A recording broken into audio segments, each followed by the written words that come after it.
It's Arno Klaasen again here from Congregation-Wise, and we're busy talking about the cause and the subject of congregation life. What is congregation life? How do we live it? And how we get to it? That we can eventually get a situation where there is let's say, an explosion of life in a society where the whole of society can change and things can go on. In the third session this morning, we're dealing with the home and the house. The home and the house. We've said previously that the house is the only place, or the home, we will come to the difference between the two, is the only place where we have constant community life, where it's sort of the same people, where we can anchor it, where we can plan according to it, where we can flow out of it, and where we can do things in the process with all of this. So it's all about the home and the house. What is the house? The house is a concept that is very crucial in the Bible. It's a very crucial thing to understand what is the house all about in the Bible. It refers to a physical building, but it is much more than a physical building. It is, your home refers to your physical building, but your house is your relationships that is being built out of the house and through the house. And when someone shows up to your house and you're not surprised to see the person, it's most obvious a house relationship. It's someone that is related to your house. It's someone that's got a connection with your house and with your life and what's going on in your life. In Hebrews 3, verse 1 to 6, we read the following. It says, therefore, holy brothers, calling to be partakers of the heavenly calling, consider the apostle and high priest of our profession, Jesus Christ. He was faithful to him who appointed him, as Moses was faithful in all of his house. So Jesus, it says, was faithful in all of his house as a son over his own house. You can read the whole thing. I doesn't want to read everything there. It's a long verse of scripture. But it's a very important verse of scripture, where it's saying that Moses was faithful over his house as Jesus was faithful over his house that he was appointed over. So we've said already that each believer has got more or less 7 relationships in his life, and that 7 relationships more or less constitutes your house. Who are the people that you are relationally involved with? The people that you've got a responsibility for. The people that you know the Lord has said you must walk a road with. You see, especially in our Western world, we know a lot of people. We're exposed to a lot of people. We go to meetings and we get to know a lot of people, but we don't really know each other. We don't really have a relationship with each other. It's like greeting each other. How's it going? Who are you? Where are you working? How's it today? Whatever. And then it stops. Next time it's again. How's it going? Whatever. But if we come together and we visit each other, we sit together, we start to share our lives, we speak into each other's lives, there develops a relationship out of it. So just exposure to a person doesn't say it is a relationship. Although you know his name and family and where he's living and what he's doing, that's not necessarily a relationship. A relationship is a heart-to-heart connection with a flow of life that is centered around Jesus Christ, where the intention is to reach out and to touch and to change and to transform and to help and support other people, whoever it may be. And that is what a relationship is all about. And in this relationship, we find the factor that we call it intimacy. Intimacy is into me, you see. Can we see into each other? Are we open for each other? Unto what level are you open to each other? Because we are not open deep for every person unto a certain level. Some people will allow unto here, some people unto there. It's fine. We'll come to that. It's a type of relationship that you have with different people. But it is very important that you must be able to number one, acknowledge that you have a house with your relationships. You are responsible for that house. You must have relationships with that house, but you must actively build that relationships yourself. And our biggest precious commodity, we always say, is time. But time is also an indirect enemy in our lives, because we do not have more time than 24 hours. And no one gets more time. And that time restricts us. It brings us back to a reality that I can say I have 20 relationships, but the more relationships you claim to be, the the shallower the relationship tends to be, because you do not have more time. And it's a myth to say that we have this 20, 40, 100 relationships. We've got 50 people on staff. We have relationship with each other. It is not true. You cannot physically have, within time, relationship with 50 people. You can have exposure to people. You can have meet each other here and there, greet each other, say hello to each other, but you cannot have relationship with 50 people in your life.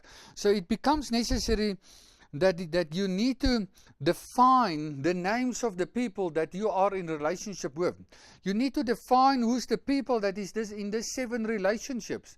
You need to define for yourself what type of relationship you are in all and with all these people, because you do not have the same relationship with your father and mother that maybe you have with your friends.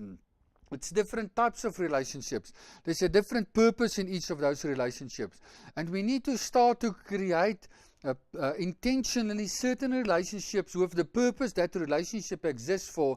And we need to work towards that point where we build that relationships. You see, in a situation where we build centralized churches, we come to a point of 100, 200,000 people in a congregation. And it is a myth that we have can have relationship with all of these people. We try, and everyone wants to have an innings with the senior pastor. And at the end of the day, we see a tendency amongst church leaders that they do not have time. They overwork. They're just running around from the one thing to the other thing. Their own families are not cared for. There's no time left for them. Because the moment you have to take some time, you take it from your own family, and you take your family time over to, let's say, your workplace or wherever you need to take it. We must go decentralized. We must go to a place where we don't build from the top to the bottom. We need to build from the bottom to the top. The bottom means we need to start with each believer and his 7 relationships. We need to help that believer to take responsibility for his relationships, to get it together and to start building from there into bigger units like the marriage and different types of meetings that you are maybe in. So why is this house so important? The house is important, number one, because the Bible says there's houses all over. When you look into a community, you see all over, you see homes everywhere. Because the home is a basic unit in society. If you don't have the home, you don't have an anchor point. People, all of them go to their homes at evening. We say people that don't love life is the people that are homeless. They sleep on the streets. Why? Because it's very lonely. There's no relationship infrastructure. There's no backup in their lives. They're not only lonely, they're abandoned because they are no longer part of family. They are not in families. They are not in a home. They are not in a house. And the families are no more longer in their own lives. Our God is a God that is a father. And a father is a father of a family. And a family stays somewhere. A family has certain relationships that define the family. So the home, the family, the father, everything is this family thing. The anchor point of family is home, home, home. In every sense, in the physical and the spiritual sense of the word. We see in the third world, we see this village thing that is a very important, strong point of the third world. Why the gospel spreads much easier in the third world is because you have different homes that is in a certain grouping that's called a village. And these villages work together because it's all these homes that's working together. And it's got a village leader. They sit together, they decide together, they help each other, they do together, they flow together, they support each other. And somewhere we need to create this village thing in a certain sense that we will come to that is a very powerful thing. But in our Western society, we don't really have this village thing. But we still have home. We still have home, and we need to build from there. The home and the house is the only place where we can really anchor relationships on the long term. Relationships that's built from home, out of home, back to home, visiting each other, living together, doing things together as families, in home, through home, on holidays, tend to be much stronger relationships than relationships where you sort of just met each other, where we work together, or along the road, or in the train, or wherever. The moment we have seen each other, I always say, I don't really know a person if I haven't seen you in your home. because the way you function in your home defines for me who you are. You will never be bigger than what you are in your home. That's also very important. We always strive to be someone big on the outside, but you can never be bigger than what you have grown up to, what you are in your home. Therefore, your home is very important, that we need to sort it out eventually. So as we've said, there's a difference between home and house. A home defines, number one, a physical building with a family in it. But each one of those families may have, that we can also call that the house. It's the house of the house leader or the house priest. But more, each one of those people can have, in a certain sense, their own house. We can stay together as a family of 3 or 4 or 5, but each one must define his own house, meaning the relationships. I mean, people from 30 years and older especially do have their own special relationship with their friends. Those friends are not part of my home as the let's say, or my house as the father of the family, but it's part of their house. It's their house. They need to build their house. They need to take up responsibility for their relationships in their house. So even my wife can have relationships with people that I do not have relationship with, because her house may differ from me, although there will be a great overlap in the names of the people that's involved there. So home is a physical thing where family is, but house is a relational concept that defines the relationships that you are involved in. About 6 to 12 relationships of people that's coming out of this group of what we've said, the 7 relationships that each individual have in his own life. And because of the house concept, if you can say it like that, we need to start to define these people. Who are these people that are part of our lives? In the first place, we find people in this house, people like a house leader, or we can call it maybe a house priest. As a married man, I am responsible for my home that is also part of my house. And I am the house priest. I'm the one where the bucket stops around here. Not all in the house are a house leader. I am the house leader. But the moment my child marries and it starts up his own home, then he becomes a home leader and a home priest himself. So if you are not a home priest, you must say to yourself, who is your home priest? Who are the person that's the leader in your home? Under which you fall. You must always fall under someone. In me as a house leader, I fall under other house leaders, where I voluntarily present myself to other house leaders to speak into my life, where we at least monthly can sit together, we can talk with each other freely. It's an open table. We speak into each other's lives. We ask the real life questions. We listen to each other. We encourage each other. We help each other. As house leaders, we need help ourselves. And the best place to get help is from other house leaders, because it is a unique function that need to be treasured and helped with, and it is very, very important. I am either a house leader or I'm under a house leader. And if you are not a house leader, who are the house leader you are under? Then there is the spouse, the marriage partner, your wife that is in the house. Then it's the immediate family, as we already said. My children, maybe my children has already left the house, so they are in another home, but they can still be part of my house. I've still got the responsibility, but they're no longer in my home. My daughter can marry and she falls under another house leader, but both of them can be in my house as people that I've got relationship with. You see how these things are working. There's extended family, there's spiritual family, father, friends, and children. The question is, who are the spiritual family? Not every person in the congregation is part of your house. There's only certain people. Yes, we can gather together by times, and be 100, 200, 400, 7,000 or whatever. But I'm not in relationship with all of them. I must be honest with myself that I'm in relationship with these people. Who are they? Why am I in relationship with them? Are I busy discipling them? Are I busy mentoring them? Are they busy mentoring me? What is the type of relationship that I have with these people? Why am I in relationship with them? You see, we need to start to define the thing. Otherwise, we are in a relationship, but for what, where, how long? Because relationship doesn't mean we must be for the rest of our lives be in a relationship. I can have a relationship with a person only for 3 months. Going to that person and saying, please, can you help me? Can we get an agreement? Let's agree on the next 3 months we meet together once a week. And then we have for 3 months intense relationship concerning this subject in my life that needs to be addressed, needs to be worked out, and whatever it might be. So that is very important. The relationships can change. It can end. It can sort of just stop for a while, and then it can go on a year from later on. It's a very dynamic thing, but the thing is that it is not just being in a relationship. For what, how, when? What is the reason?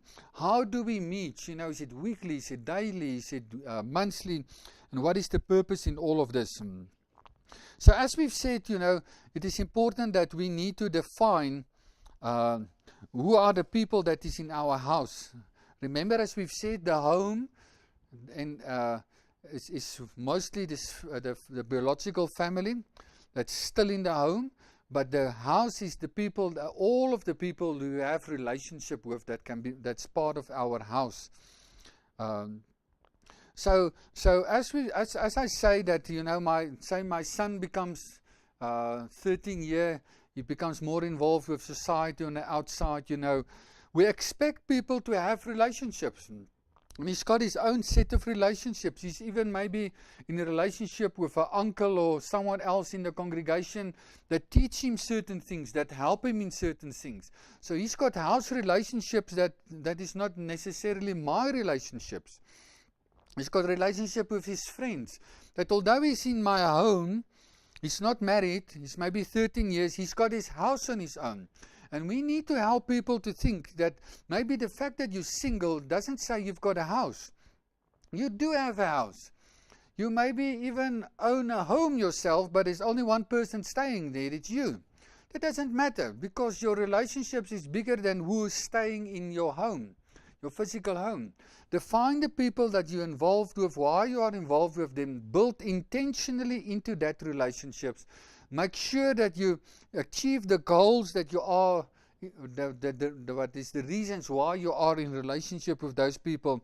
And let us help people from a young age, like 13 years and older, to develop the concept of house, that they have a house.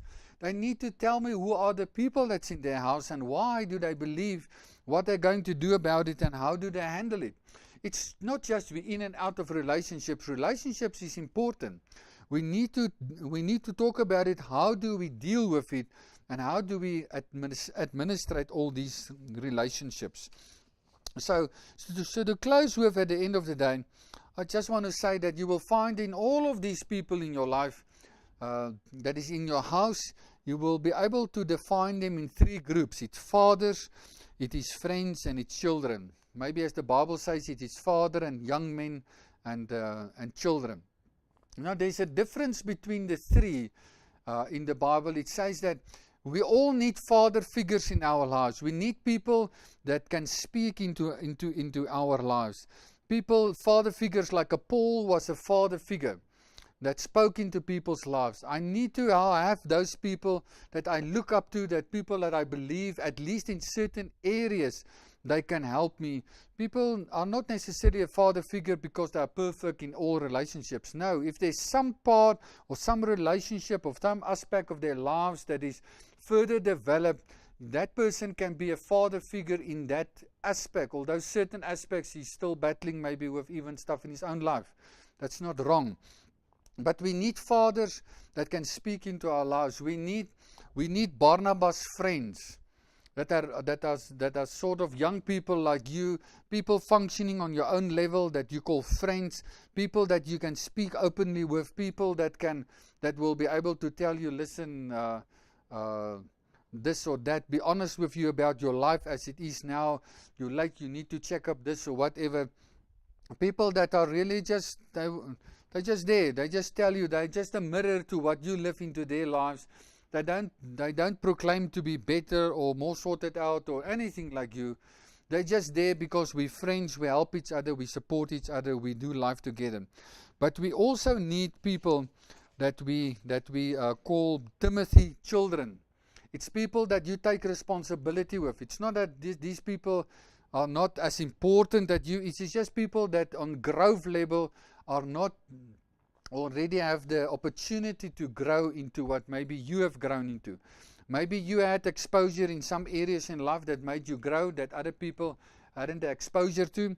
So, but what the reasons ever may be is that there is Timothy people that you say, I will help you in this area and that area unto where, and I can give you something in life. Now to close down, I want to emphasize this point very, very, very, very, very much. You see, all these people in our lives, in my previous world, when I joined the church, if you can say it like that, and I don't mean it negatively, but that's the structure. The structure tells you who are the people. The structure tells you actually who are the fathers, the leaders, and this, and the structure will tell you this is the people, that's this level, that level. The structure will appoint the people because it's coming from the leader on top. When you come into a congregation life that is not built on a structure that is functioning from top to bottom, but you come into a family structure where there definitely are leaders and fathers and everything, you come to a place where it is no longer being told to you who are your father figures. It is an open agenda. It is something that you need to appoint fathers, friends, and Timothys in your life. You need to sort of initiate the whole thing. You need to go to and ask people, listen, can you not help me in this for so long, for whatever and whatever the thing may be. In congregation life, you appoint people in your life. You see, people say to me, I'm in this church and this is my leader. I say, and then there's something wrong, but the leader doesn't know even nothing because there's no exposure between him and the leader, because it's 1,000 people in the church and the leader cannot have exposure. So maybe it is the leader of the church, but it's not your leader. Tell me, who have you appointed as your leader in your life? Who are the people that is walking the road with you? I'm not saying that the senior pastors must have all relationships with everyone. It is not possible. We can't build like that. We need to build on ground level. We need to appoint people in our lives. We need to be very fluent in this. We need to be very organic in this and doesn't make a fuss about it, and very intentional and going into it. And if there's someone, ask him to help you in a certain sense. You appoint people in your life. You say, I can be a mentor to you or whatever, but if you are not open from your side to receive what's coming, you will not grow in any sense. Therefore, the initiative must come from a person to say, listen, there's lots of leaders around here, but not everyone can be your leader. Everyone can have an influence upon you. You can listen to people, but who are the people you're walking the road with on ground level, where you sit there and where you talk to them? So you appoint the people in your life as you have it, and at the end of the day, all of this, it forms a relational network that's constantly changing and going on. And of course, some relationships become longer and longer and more exposure and become even permanent relationships. That's true, but it's not that you rule it. If I look to my own life and I say the people let's say permanently in my life at the moment, I haven't organized it even. It just happened to be like that. It is the relationship that's grown into that phase eventually, because it's a flow. It's a flow of heart between people that just happened eventually, that we end up in a situation like that. So when we talk about all of these, it's very important to understand there is a house, there is a home. There is a home and a house. The home, the physical place, the house, that is the spiritual, the relational network in your life. All people have, believers especially, at least from 13 years and older, have a house. You need to define your house. You need to appoint people in your house.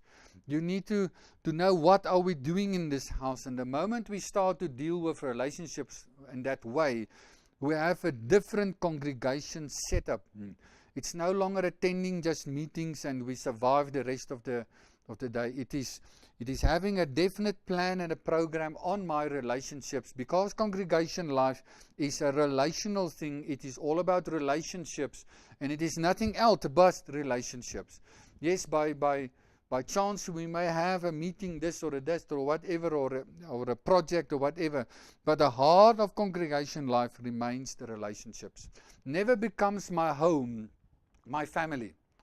My home is not my family. My home is the place where the family gathers. Yes, I need a home, but my home doesn't become the family. The family is the people inside. And if there's not relationships between the people inside, the home cannot help me, because the home is just here. It just gives me shelter.